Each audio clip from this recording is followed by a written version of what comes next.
Hello everyone, welcome back again in your favorite YouTube channel. So let's start today's topic. आज का topic क्या है हमारा? आज का टॉपिक है कूलम्स लॉ इन वेक्टर फॉर्म। कूलम्स लॉ हम देख चुके हैं। अगर आपने अभी तक कूलम्स लॉ को नहीं पढ़ा है तो लिंक जो है वो डिस्क्रिप्शन में दे रहा हूँ मैं। कूलम्स लॉ इन वेक्टर फॉर्म। कूलम ने दो चार्जेस के बीच लगने वाले फोर्स का मैग्नीट्यूड कितना है उसके बारे में बताया, जबकि हमारे को पता है कि फोर्स एक वेक्टर क्वांटिटी है। So according to vector quantity, तो फोर्स को हमारे को वेक्टर फॉर्म में भी तो लिखना आना चाहिए। कूलम्स लॉ को मैग्नीट्यूड के अलावा आपको पता है कूलम्स लॉ मैग्नीट्यूड में कितना आता है, force F is equal to 1/4πε0 Q1 Q2 upon r²। So Coulomb's law हम वेक्टर फॉर्म में अगर पढ़ रहे हैं, कूलम्स लॉ अगर वेक्टर फॉर्म में अगर हम पढ़ रहे हैं तो कूलम्स लॉ को वेक्टर फॉर्म में तीन तरीके से लिखा जा सकता है। In form of unit vector, in form of full vector, in form of position vector. So तीन फॉर्मेट में हमने इसको पढ़ना है। सो तीनों फॉर्मेट देखेंगे। सबसे पहले क्या पढ़ेंगे? Coulomb's law in form of unit vector. According to Coulomb's law, according to Coulomb's law, Coulomb's law के अकॉर्डिंग, कूलम्स लॉ के according force between two charges कितने होते हैं? 1/4πε0 Q1 Q2 upon r², the distance between them, उसका square. तो ये जो है सिर्फ मैग्नीट्यूड फॉर्म है। अभी हमने इसको वेक्टर फॉर्म में लिखना है। वेक्टर फॉर्म क्या होगी? तो हमारे को पता है कि Q1 Q2 के ऊपर फोर्स लगा रहा है और उतना ही सेम अमाउंट में Q2 Q1 के ऊपर फोर्स अप्लाई कर रहा है। सो फोर्स इसको लिखेंगे कैसे? Force applied on second due to first. F21 का मतलब क्या है? Force applied on second due to first. इसको कैसे लिखेंगे? Q2 ने Q1 के ऊपर फोर्स लगाया, force applied on 1 due to second, force applied on 1 due to second. और ये जो डिस्टेंस है ये 1 से 2 की तरफ, ये जो डिस्टेंस है ये 1 से 2 की तरफ, ये बोला जाएगा ये R12, R12 बोला जाएगा, वेक्टर R12। डायरेक्शन भी और इसका मैग्नीट्यूड कितना है? R। तो ये वेक्टर फॉर्म लिख दी मैंने R के लिए। फोर्स को वेक्टर फॉर्म में लिखना पड़ेगा अब हमारे को। अकॉर्डिंग टू कूलम्स लॉ तो ये हो गया, फोर्स का मैग्नीट्यूड तो ये हो गया। फोर्स की वेक्टर फॉर्म लिखनी पड़ेगी। सो फोर्स मान लीजिए 21, फोर्स 21 मान लेते हैं इसको, force F21 1/4πε0 Q1 Q2 upon r²। ये r डिस्टेंस कौन सा है? 1 से 2 की तरफ। देखो 2 के ऊपर फोर्स लग रहा है, किसने लगाया? फर्स्ट ने। तो ये डिस्टेंस कौन सा है? 1 से 2 की तरफ, तो R12²। और ये तो सिर्फ मैग्नीट्यूड है, साथ में इसकी डायरेक्शन लगा दी, R12 बन गया vector form. Force in unit vector form, unit vector है ये, बस वेक्टर फॉर्म में हो गया। सिमिलरली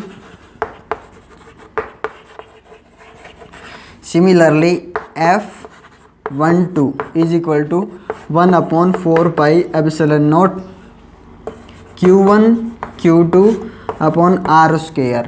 अब r², F12 के केस में F12 इधर लग रहा है तो डिस्टेंस कौन सा? 2 से 1 की तरफ, तो 2 से 1 की तरफ, और यूनिट वेक्टर R21। ये हो गई फोर्स की वेक्टर फॉर्म। F21 समझ में? F21 का मतलब force applied on second due to first. दिखाई दे रहा है आपको? Force applied on second due to first. Force 12 F12 का मतलब क्या है? फोर्स अप्लाइड ऑन 1, इसके ऊपर किसने अप्लाई किया? सेकंड ने। इसका मतलब ये है। तो ये वेक्टर फॉर्म हो गई। सो मान लीजिए ये इक्वेशन फर्स्ट और ये equation second. From equation first and second, first और सेकंड इक्वेशन से क्या दिखाई दे रहा है? Unit vector R12 is equal to unit vector -R21। क्या शो हो रहा है, ये अगर इस डायरेक्शन में है तो ये इस डायरेक्शन में है, opposite direction. Negative sign indicates only direction, opposite direction के लिए ये।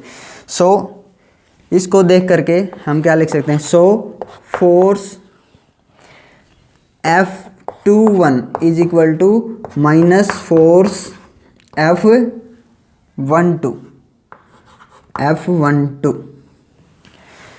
Hence Coulomb's law, hence Coulomb's law in unit vector form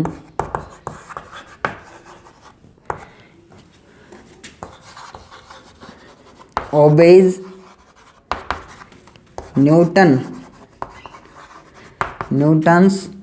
third law of motion, Newton's third law of motion। क्या समझ में आया? न्यूटन्स का थर्ड लॉ क्या कहता है, एक्शन और reaction.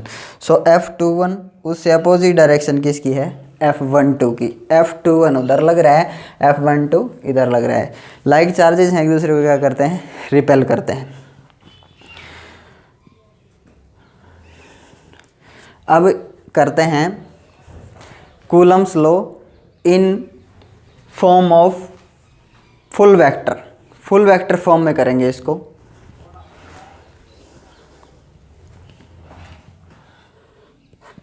In form of full vector,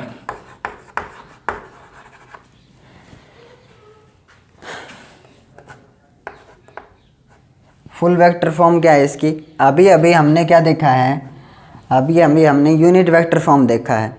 so according to Coulomb's law unit vector form F21 अभी देखिए हमने, F21 क्या है, 1/4 pi epsilon naught Q1 Q2 upon R square R12 और यूनिट वेक्टर यहाँ पे R12। सो एक वेक्टर को आप कैसे लिख सकते हो, देखा आपने 11th क्लास में अगर पढ़ा हो आपने, फुल वेक्टर को आप कैसे लिख सकते हो। फुल वेक्टर को लिखने का तरीका क्या है, उसका मैग्नीट्यूड और multiply by that direction. Magnitude उसका जो वेक्टर है उसका मैग्नीट्यूड, जैसे 5 kilometre in east, so 5 kilometre in east. So ये यूनिट वेक्टर है, ये सिर्फ डायरेक्शन को इंडिकेट करता है जिसका मैग्नीट्यूड 1 होता है। यूनिट वेक्टर है ये। ऐसे अगर इसको आप फुल वेक्टर को आप दूसरे तरीके से भी लिख सकते हो, ए वेक्टर का मैग्नीट्यूड, तो मैग्नीट्यूड को आप ऐसे भी रिप्रेजेंट कर सकते हो, मैग्नीट्यूड को आप ऐसे लिख सकते हो या फिर ऐसे लिख सकते हो। मॉडुलस से बाहर आके ये बन जाएगा, मॉडुलस के अंदर लिखोगे मैग्नीट्यूड को तो ऐसे लिखा जाएगा, आपकी मर्जी अब कैसे लिखो। सो वेक्टर आर अगर है, वेक्टर आर, तो उसको लिखने का तरीका क्या है, उसका मैग्नीट्यूड और साथ में उसकी डायरेक्शन। सो यूनिट वेक्टर को आप क्या लिख सकते हो, यूनिट वेक्टर इसको नीचे ले आओ, full vector divide by R, full vector divide by R. देखो मैग्नीट्यूड से मैग्नीट्यूड अगर कटेगा तो सिर्फ डायरेक्शन बचेगी, और ये सिर्फ किसको इंडिकेट कर रहा है, डायरेक्शन को इंडिकेट कर रहा है, ठीक है। तो एक यूनिट वेक्टर को आप ऐसे लिख सकते हो, full vector divide by its magnitude. Force F21 is equal to 1/4 pi epsilon naught Q1 Q2 upon R square R12। Unit vector को मैंने बताया आपको, यूनिट वेक्टर को कैसे लिखेंगे, full vector divide by its magnitude. Full vector लिख दिया R12 और नीचे R12, यूनिट वेक्टर की जगह मैंने ये लिख दिया, ठीक है। इसकी पावर 2 है R स्क्वायर और इसकी पावर क्या है 1, जब बेस सेम हो तो पावर जुड़ जाती है। So force F21 is equal to 1/4 pi epsilon naught Q1 Q2 upon R square की जगह R³ हो गया R12। ये हो गई फुल वेक्टर फॉर्म, और सॉरी साथ में ये रह गया इसका R12। सो ये हो गई full vector form, full vector रह गया साथ में इसका सिमिलरली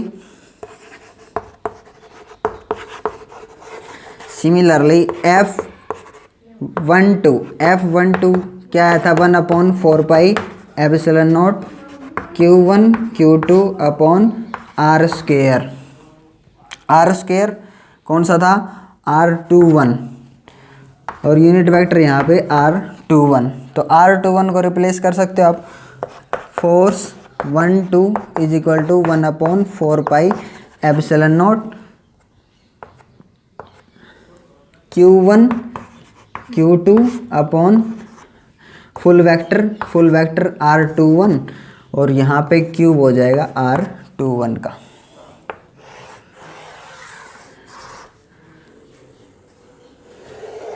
सो ये हो गया full vector form, full vector, ठीक है ना।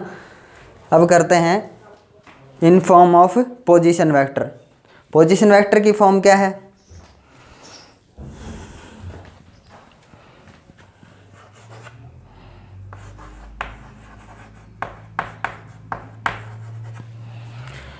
Coulomb's law in form of position vector. Position का मतलब क्या है? पोजीशन का मतलब है एड्रेस बताना। सो पोजीशन वेक्टर फॉर्म अभी आपको करवाएंगे। पोजीशन वेक्टर फॉर्म देखिए एक बार।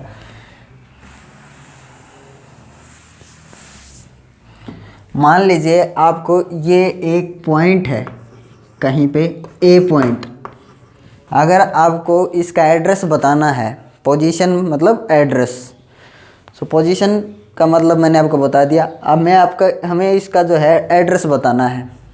इसका एड्रेस कैसे बताएंगे? एड्रेस तो तभी बताया जा सकता है ना जब आप उससे रिलेटेड मोहल्ले का नाम बताओ, किसी जगह से रिलेटेड कोई स्ट्रीट बताओ कहाँ पे है। तो हम वो चीज़ें हैं वो फिजिक्स में स्ट्रीट या मोहल्ले जो हैं वो हम कार्टेशियन प्लेन से बनाते हैं। आपको पता है एक्स एक्सिस, वाई एक्सिस और जेड एक्सिस। सो अगर यहाँ पे कोई पॉइंट है ए पॉइंट, तो हम इसकी पोजीशन अगर बताना चाहते हैं तो ये ओरिजिन से इसकी पोजीशन ड्रॉ कर दो। ये एक वेक्टर, एक लाइन ड्रॉ करो यहाँ पे। ये लाइन क्या इंडिकेट करेगी? ओ ए के लिए पोजीशन वेक्टर मान लीजिए R1, मान रहे हैं सिर्फ R1। सो R1 जो है R1 पोजीशन वेक्टर है OA का, ओरिजिन से इसकी पोजीशन बता रहा है। अगर कुछ टाइम के बाद ये जो पॉइंट है ये यहाँ पे शिफ्ट हो जाता है, मान लीजिए B पे, ये पॉइंट यहाँ पे शिफ्ट हो गया, तो ये किधर चला है? इधर, ये डायरेक्शन है इसकी, ठीक है ना। तो इस B की पोजीशन बताइए, तो इस B की पोजीशन जो होगी वो होगी OB, यानी कि पोजीशन वेक्टर R2। OA और OB दो पोजीशन वेक्टर हैं यहाँ पे। अभी आपको पता है ये यहाँ का जो डिस्टेंस है इधर A से B, इसको डिस्प्लेसमेंट बोला जाएगा। A से B जो डिस्प्लेसमेंट है उसको आप क्या लिख सकते हो? आप ट्रायंगल लॉ लगा के भी अप्लाई कर लेना। This plus this is equal to this, triangle law apply कर लेना। ट्रायंगल लॉ भी समझा दूंगा। या फिर आप क्या करो, ये इधर जो पोजीशन थी, ये पोजीशन जो थी ये क्या थी? इनिशियल, शुरुआत में यहाँ पे था। अब ये पोजीशन क्या होगी? फाइनल। तो इधर से इधर आया तो डायरेक्शन AB, A से B डिस्प्लेसमेंट है A से B। तो इसको आप कैसे लिख सकते हो? इनिशियल ये यहाँ पे था, फाइनल ये यहाँ पे आ गया, फाइनल। तो this minus this, final minus initial. अगर इधर आया है तो ये फाइनल पॉइंट, तो ये final minus this, final minus initial, आपको क्या मिलेगा? ये। अगर ये इधर से इधर शिफ्ट होता है B से A की तरफ, तो B से A की डिस्प्लेसमेंट को ऐसे लिखा जाएगा B to A। तो अगर यहाँ पे इनिशियल मानो आप, यहाँ पे फाइनल मानो, इधर से इधर चला गया कोई आदमी, तो डायरेक्शन ये होगी B से A। तो उस टाइम पे ये इनिशियल था और ये क्या हो गया? फाइनल। तो R1 minus R2 final minus initial position vector क्या मिलेगा आपको? B to A। चीज़ आई समझ में?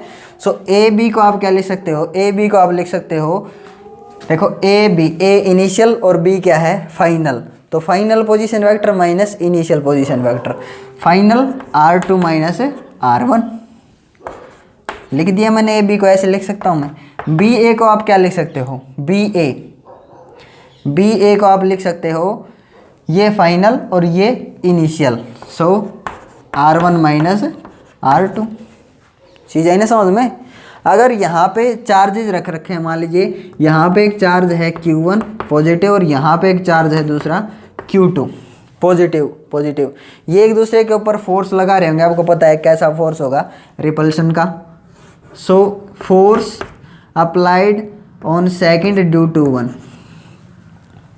F21 समझ में है ना। क्लियर करते हैं इसको थोड़ा सा ताकि समझ में आए। F21 इधर, और आपको समझाया था अभी ये क्या होगा, force applied on first due to second, F12 इधर। तो ये जो डिस्टेंस है, ये जो डिस्टेंस, ये जो डायरेक्शन है, ये जो डायरेक्शन, ये यहाँ से यहाँ का डिस्टेंस, दो चार्जेस के बीच का डिस्टेंस है R, इस पॉइंट और इस पॉइंट।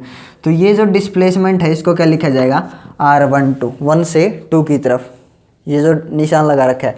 और ये इधर से इधर क्या लिखा जाएगा, अगर ये डायरेक्शन लेते हो आप तो इस डिस्टेंस को क्या लिखा जाएगा, R21।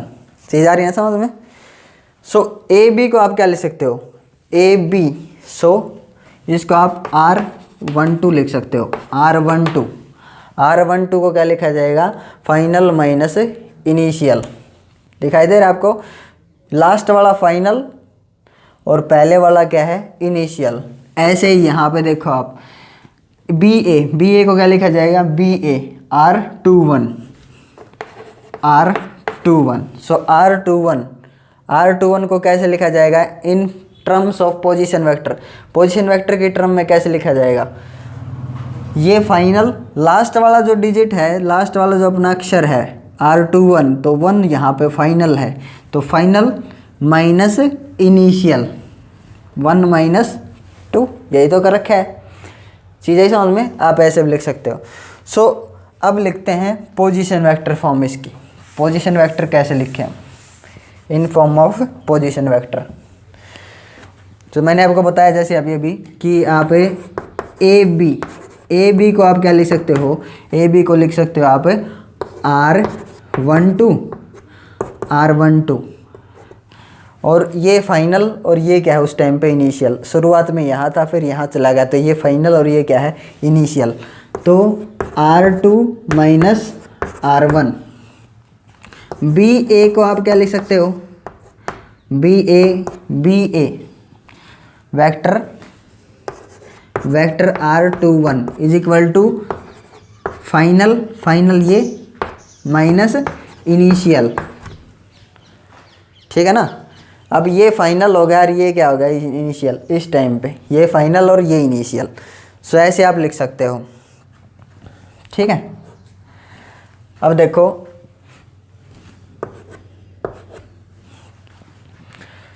According to Coulomb's law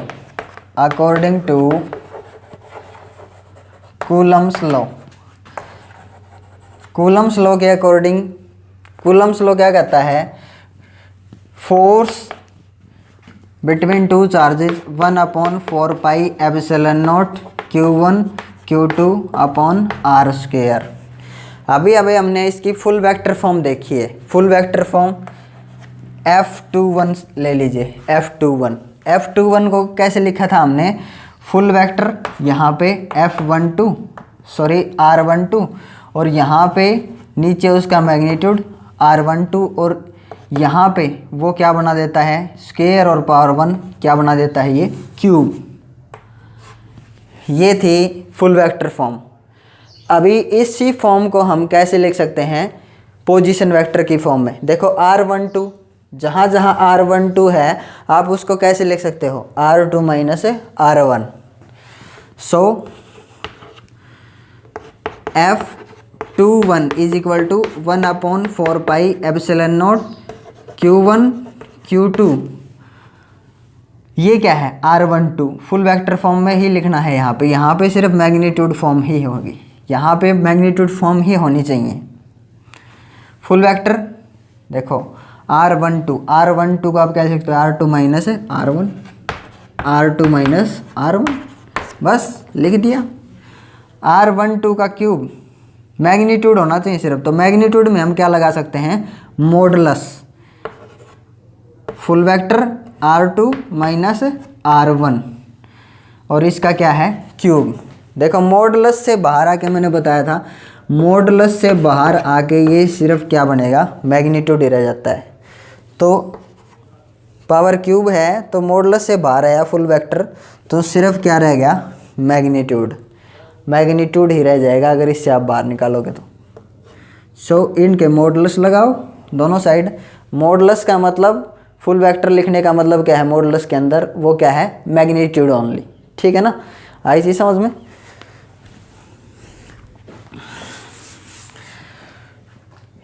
similarly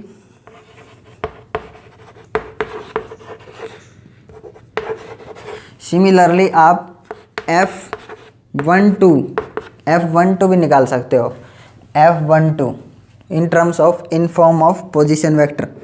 कैसे, 1/4 pi epsilon naught Q1 Q2 upon R square, Q1 Q2 upon R square, R21 यहाँ पे 2 से 1 की तरफ R21, और फुल वेक्टर अगर लिखना है तो फुल वेक्टर R21 और यहाँ पे क्यूब, ठीक है। अब F12 is equal to 1/4 pi epsilon naught Q1 Q2 upon, इसको लिखो पहले इसको ऊपर वाले को लिखते हैं, ऊपर वाले को R21 को क्या लिख सकते हो, R1